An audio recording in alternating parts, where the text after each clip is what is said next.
How to fix Windows laptop black screen but turns on. Hey everyone, in this tutorial we're going to see how you can fix if your Windows laptop is turning on but your screen is still black. Currently that's not the case in my laptop, but I'm just going to show you guys how you can fix this problem. So the first thing you might be doing wrong is that your battery might have died. So you could just go ahead and go to your battery. Make sure that your battery is charged.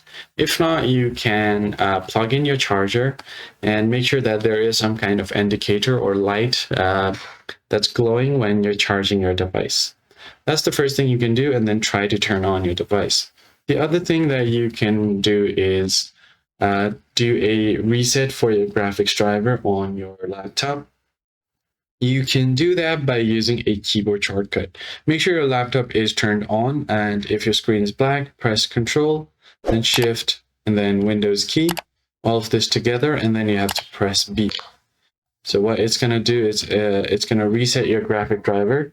To press all of these buttons at once, you don't need to press these.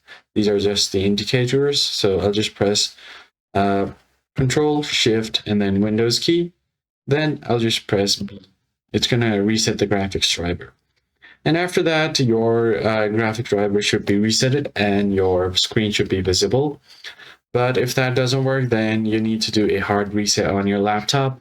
You basically have to press and hold the power button for around 30 seconds, and that should do it. I hope this tutorial was helpful to you guys.